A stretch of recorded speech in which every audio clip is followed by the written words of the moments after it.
अस्सलामुअलैकुम, बोल न्यूज़ में खुशामदीद। मैं हूँ शर्जील अरशद और मैं हूँ महरुख शहरियार। नाजरीन, खाने की टेबल पर बर्फ पिघलेगी या नहीं, ये देखना भी बाकी है। मदारिस रजिस्ट्रेशन बिल के मामले पर अहम पेशरफ का इम्कान है। वज़ीर आज़म ने मौलाना फजल रहमान को आज दोपहर 3 बजे मुलाकात की दावत दे दी है। वज़ीर आज़म हाउस में बड़ों की बैठक लगेगी। मौलाना फजल रहमान इत्तेहाद तंज़ीमात मदारिस का मौक़िफ़ सामने रखेंगे।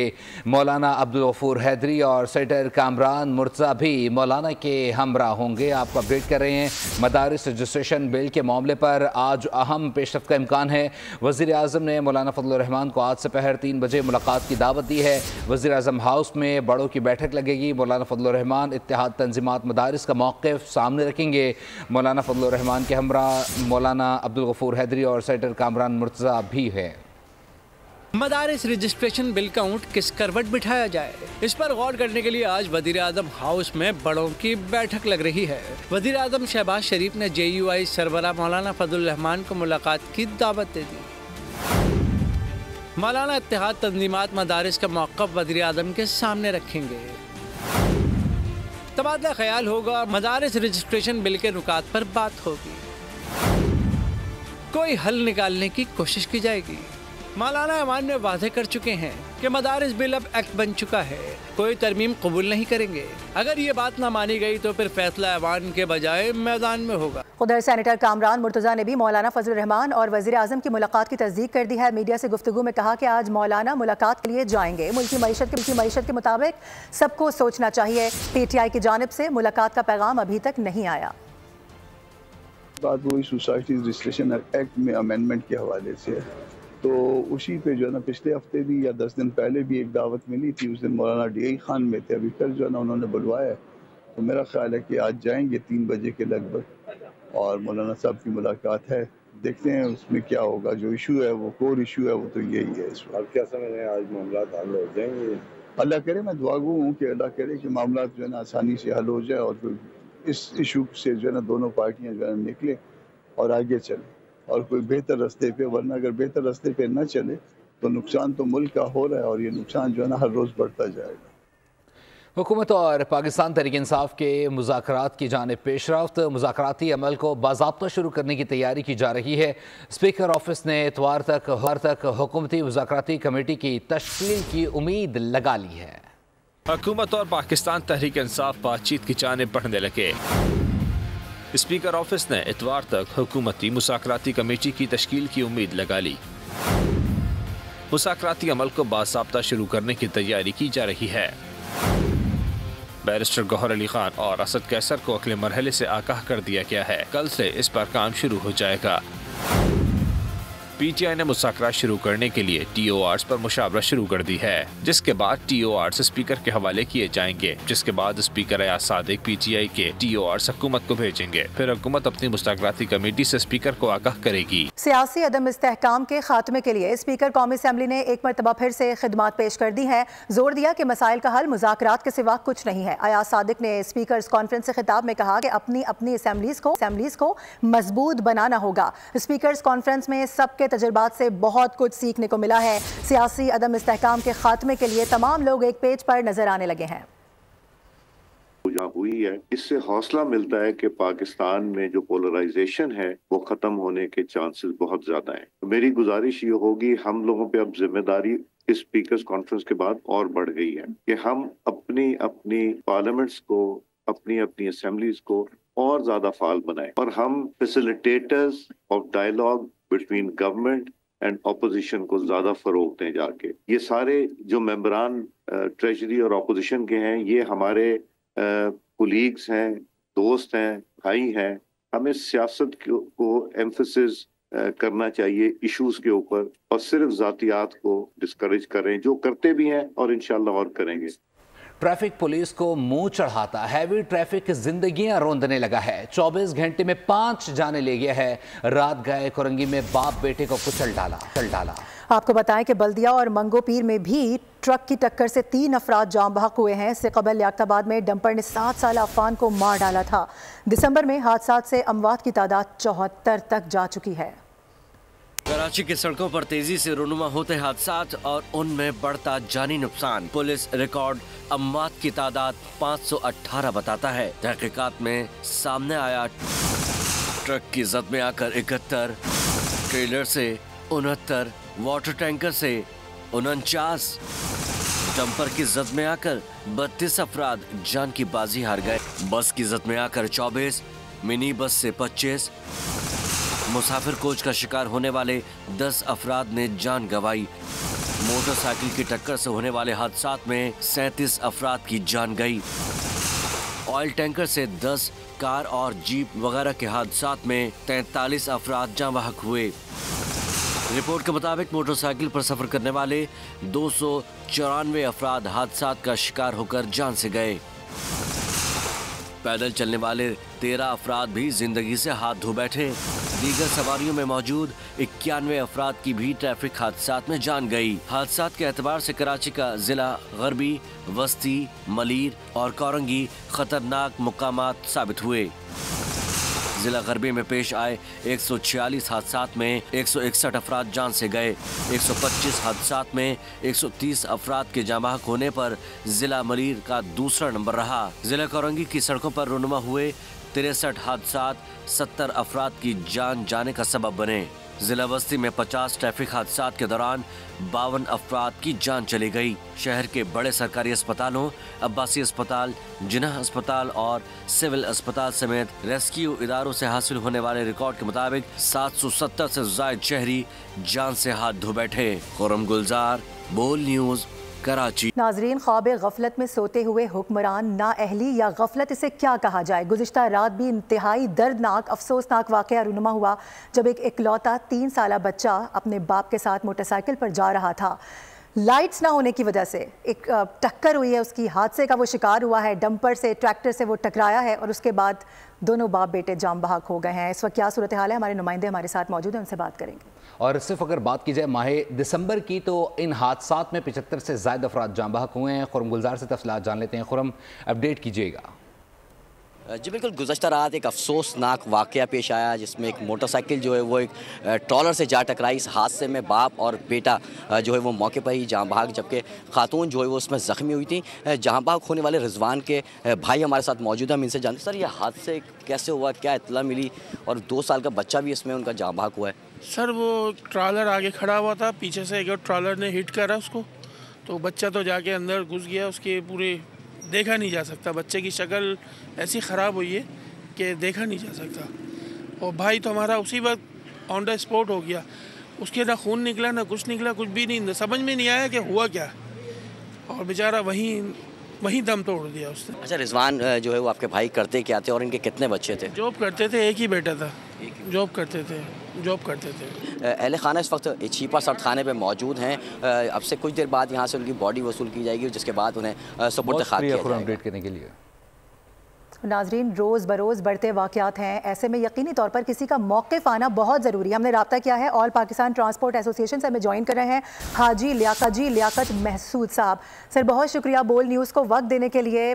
ज़िम्मेदारी है आपकी सर, गफलत के मुजाहरे होते हैं दिन ब दिन, रोज़ हम देखते हैं किस तरह के हादसात रिपोर्ट होते हैं, दिन हो, रात हो, सुबह हो या शाम हो, हर वक्त मरने की खबरें आ रही होती हैं। सर, क्या कर रहे हैं इस पर?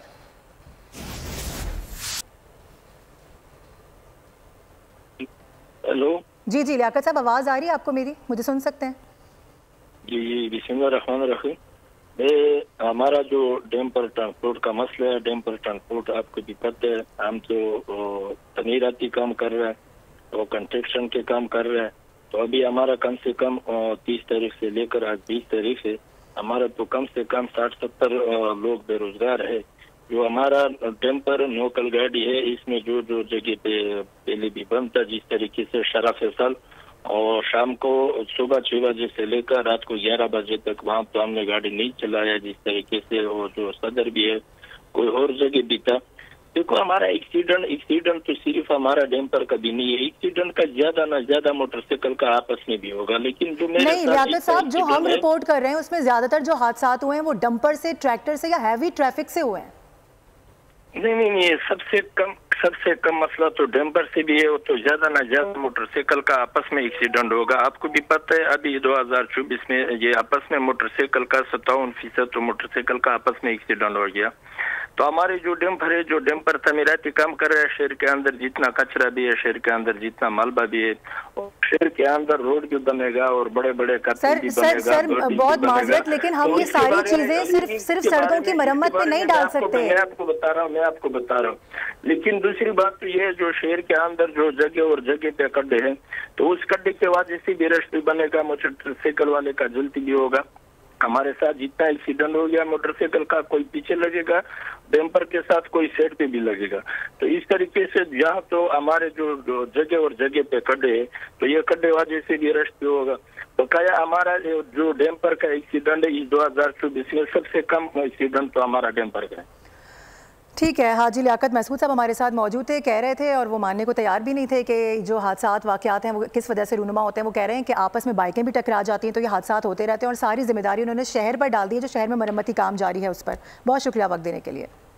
अहम खबर आपको देंगे, वज़ीर आला KP अली अमीन गंडापुर की ज़ेर सदारत सूबाई एपेक्स कमेटी का इजलास हुआ है। गवर्नर खैबर पख्तूनख्वा और इसके साथ साथ वज़ीर दाखिला मोहसिन नकवी और कोर कमांडर पेशावर शरीक हुए हैं। IG पुलिस, IGFC, सेक्रेटरी दाखिला और दीगर भी इस इजलास में शरीक हुए हैं। इजलास में सेक्रेटरी दाखिला कुरम की सूरत हाल पर शुरा को ब्रीफिंग दी गई है। आपको अपडेट कर रहे हैं, वज़ीर आला अली अमीन गंडापुर की ज़ेर सदारत सूबाई एपेक्स कमेटी का इजलास हुआ है। गवर्नर खैबर पख्तूनख्वा, वज़ीर दाखिला मोहसिन नकवी और कोर कमांडर पेशावर शरीक हुए हैं। IG पुलिस, IGFC, सेक्रेटरी दाखिला और दीगर ने भी शिरकत की है। इजलास में सेक्रेटरी दाखिला कुरम ने सूरत हाल पर शुरा को ब्रीफिंग भी दी है। आपको अपडेट कर रहे हैं, वज़ीर आला अली अमीन गंडापुर की ज़ेर सदारत सूबाई एपेक्स कमेटी का इजलास हुआ है। गवर्नर खैबर पख्तूनख्वा, वज़ीर दाखिला मोहसिन नकवी और कोर कमांडर पेशावर ने शिरकत की है। IG पुलिस, IGFC और सेक्रेटरी दाखिला और दीगर ने शिरकत की है। सेक्रेटरी दाखिला कुरम ने सूरत हाल पर शुरा को ब्रीफिंग भी दी है। वज़ीर दाखिला मोहसिन नकवी ने आज मुलाकात भी की थी अली अमीन गंडापुर से, और उसके बाद अपडेट्स आ रही हैं कि एपेक्स कमेटी इजलास में भी उन्होंने शिरकत की है। और इस एपेक्स कमेटी इजलास में गवर्नर खैबर पख्तूनख्वा, साथ ही साथ वज़ीर दाखिला मोहसिन नकवी और कोर कमांडर पेशावर ने शिरकत की है। साथ ही साथ दीगर सिक्योरिटी इदारों में IG पुलिस ने शिरकत की है, IGFC और सेक्रेटरी दाखिला ने भी शिरकत की है। इजलास में सेक्रेटरी दाखिला कुरम ने मौजूदा सूरत हाल पर तबादला ख्याल किया और शुरा को ब्रीफ किया है। इस तमाम तर सूरत हाल पर सिक्योरिटी कंसर्न के साथ इस पर हिकमत अमली अपनाई जा रही है। आपको अपडेट करें हैं, वज़ीर आला अली अमीन गंडापुर की ज़ेर सदारत सूबाई एपेक्स कमेटी का इजलास हुआ है और गवर्नर खैबर पख्तूनख्वा, वज़ीर दाखिला मोहसिन नकवी समेत कोर कमांडर पेशावर ने शिरकत की है। अच्छी खबर आपको देंगे, पाकिस्तान की मारूफ ट्रांसपोर्ट कंपनी डेवो का एक और संग मील। डेवो और सऊदी सरमायाकारी ग्रुप के दरमियान मुल्क की तारीख में पहली मरतबा 2 अरब रुपए की फाइनेंसिंग के मुआहदे पर दस्तखत कर दिए गए हैं। तफसीलात बता रहे हैं उमर हयात खान अपनी रिपोर्ट में। पाकिस्तान में पहली बार इंटरसिटी इलेक्ट्रिक बसें चलेंगी। डाइवो एक्सप्रेस और सऊदी पाक सरमायाकारी ग्रुप में मुआहदा तय।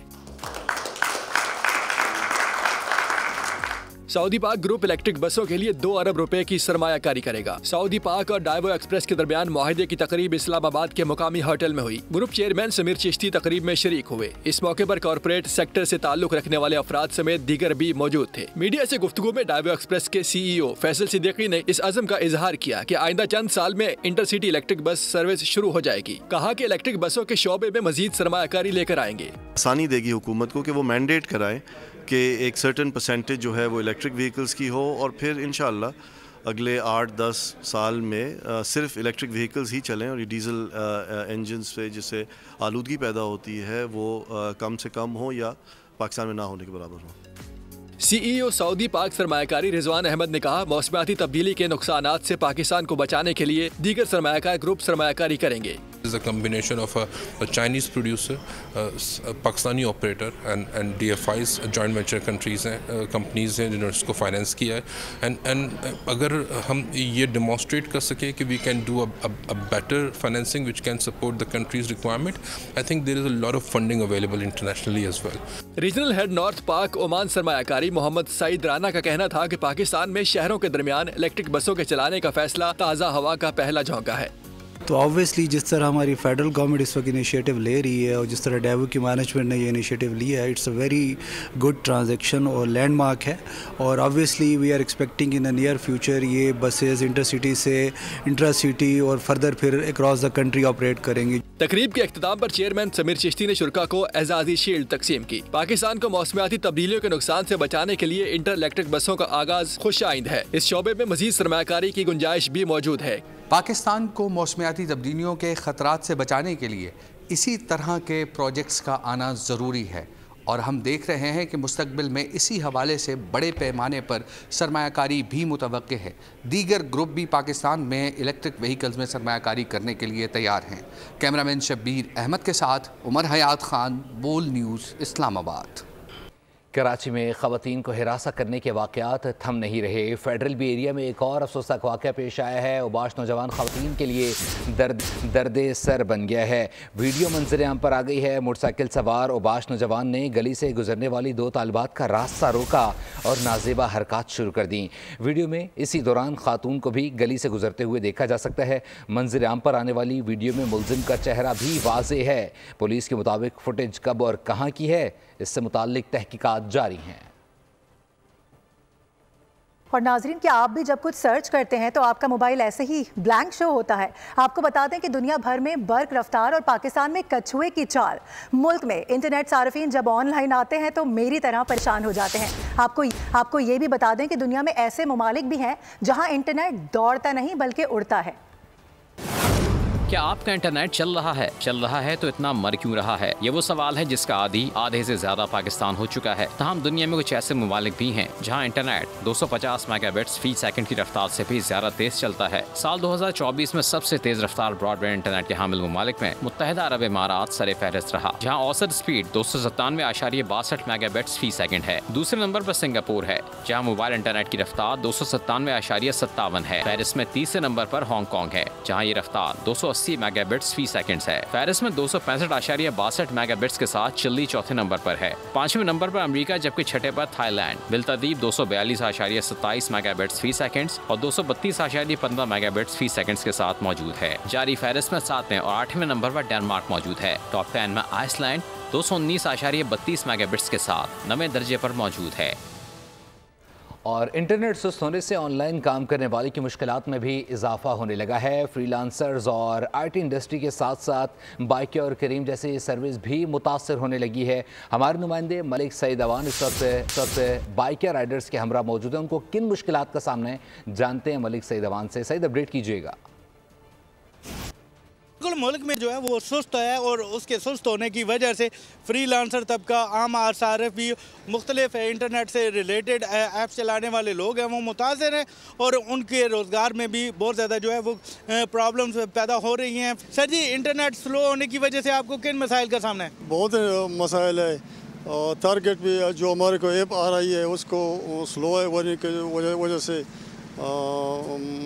ऐप सही नहीं काम नहीं करता है और हमारा टारगेट पूरा नहीं हो रहा है। सवारी को हम बराह रास्त पूछते हैं कि बाइक सर्विस कहते फिरते हैं, लेकिन इंटरनेट नहीं मिल रहा। तो कोई सवारी मिल जाती है, कोई नहीं मिलती, कोई भगा देता है, कोई कुछ करता है। तो अगर इंटरनेट हो तो वहाँ पे उसका फ़ायदा ये होता है कि सवारी को भी कि कंपनी रेट बेचती है और आगे हम उस रेट को फॉलो करते हैं। जी बिल्कुल, इनका यही कहना था कि जब इंटरनेट नहीं है तो ऐप नहीं चलती और ऐप ना चलने की वजह से सवारी के साथ हमारे मसाइल रहते हैं और हमें मैनुअल बारगेन करके सवारियां उठानी पड़ती हैं और उस तरह टारगेट भी पूरा। बहुत शुक्रिया सईद अपडेट करने के लिए। सिर्फ यही नहीं, आपको बताएं कि मुल्क भर में इंटरनेट की रफ्तार कम होने से जहां ऑनलाइन बिजनेस करने वाले अफराद परेशान हैं, वहीं पर यूनिवर्सिटी के तलबा और तालबात भी काफ़ी परेशान दिखाई देते हैं। रिपोर्ट करेंगे मरियम हसन। में इंटरनेट की स्पीड जो है काफ़ी हद तक स्लो है, जिसकी वजह से ऑनलाइन कारोबार करने वाले अफराद समेत वो अफराद जो कि इंटरनेट की हेल्प से अपना प्रोजेक्ट और अपनी तैयारी जो है वो करते हैं, वो भी बहुत ज़्यादा परेशानी का शिकार दिखाई दे रहे हैं। उनमें सर फहरिस्त जो हैं वो तलबा तालबात हैं। इस वक्त हम वफाकी उर्दू यूनिवर्सिटी में मौजूद हैं और कुछ स्टूडेंट्स हमारे साथ मौजूद हैं। यहाँ पे अगर कोई हमें असाइनमेंट बनाना है या उसके लिए रिसर्च करनी है या कुछ भी कोई चीज़ सर्च करनी है तो उसकी वजह से नेट बड़ा स्लो आता है, जिसमें हमें देर प्रॉब्लम होती है। यकीनन आप भी बताइएगा कि क्या समझते हैं कि इस वक्त जब दुनिया इतनी जदीद हो गई है, 5G 6G पे जाया जा रहा है और पाकिस्तान में इंटरनेट स्पीड स्लो कर दी गई है, स्टूडेंट्स को कितनी प्रॉब्लम्स हो रही हैं? स्टूडेंट्स को बहुत ज़्यादा प्रॉब्लम्स हो रही हैं। देखें, हम सुबह से यूनिवर्सिटी आए हुए हैं, अब हमें असाइनमेंट्स मिलते हैं तो हम खुद तो कर नहीं सकते, वो गूगल्स वगैरह से ही निकालते हैं, तो हमें कुछ मिल ही नहीं रहा कुछ करने के लिए, तो हम कैसे करेंगे? अपने प्रोजेक्ट करने में जो है, कंप्लीट करने में तकलीफ का सामना करना पड़ रहा है क्योंकि इंटरनेट स्पीड जो है बहुत ज़्यादा स्लो है, जिसकी वजह से रिसर्च करने में जो है। शुक्रिया। न्यूज़ स्टूडियो से फिल्म के लिए इतना ही। विजिट कीजिए bolnews.com और देखते रहिए बोल न्यूज़।